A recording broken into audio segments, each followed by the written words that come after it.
Hey everyone, welcome back to Corporate Decoder.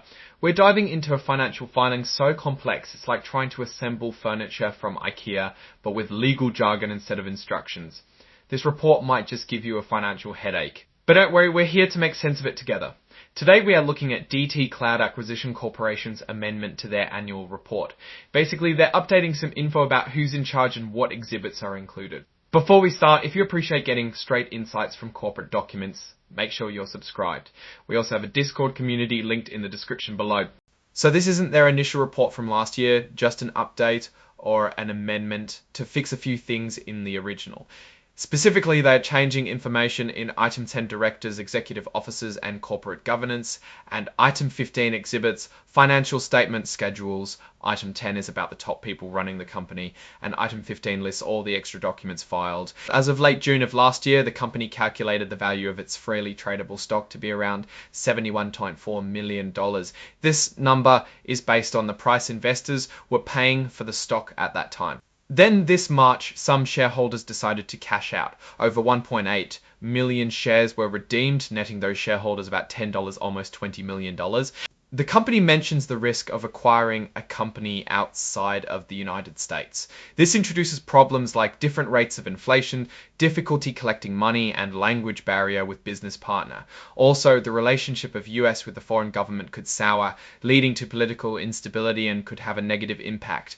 DT Cloud states that as part of a planned business combination deal, they hope to secure at least $10 million in additional investments, but there's an uncertainty on whether it can be completed.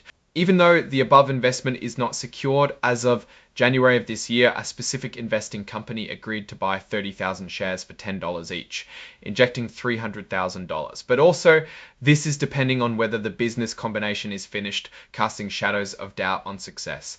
To extend the deadline to complete a merger, somebody called the sponsor has to put more money in the trust. This equals to about $207,000 per month of penalty interest for the extra time.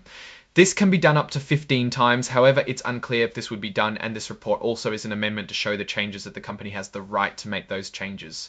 The company mentions that they may not be sticking to guidelines that they had set. This would expose them to legal challenges. As a result, the merger that they are planning might not be as well received. DT Cloud Management has significant freedom about how it's going to spend the IPO money. This puts a lot of faith on the leadership because a lot of things are uncertain and the leadership has a good runway. Now let's take a look at financials as of the end of last year. X-flow wasn't great. Specifically, there was about $700,000 in operating loss. The company also made almost 70 MA cash and investments, which at this current moment are being held in a trust account, which were from net proceeds from R. What this means exactly in simple English is that there is some money there, but it isn't the company's to use yet, just in case something goes south. Speaking of this fund that is there, it had over $72 million with them. But the big thing is that as of December 31, 2024, there was $0 in cash and investments as collateral for the asset. What Kurz's form is really about is those high-value private placement units which only the sponsor had access to. They aren't for the general public. Now, whether or not those private units will have any value at the end has yet to be determined. According to the report, most of the power to control the voting power is consolidated in one person. Hip Pinky holds 80% ownership of sponsor. Looking at the fine print from December 31, 2024, the firm used an outside accounting firm registered with the Public Company Accounting Oversight Board. They do not require to audit their firm's internal controls because the company is still new. What this means is that investors are dependent, the numbers being true, there's no real review. In an older, mature company, the audit would have to look at internal controls and not only the face numbers.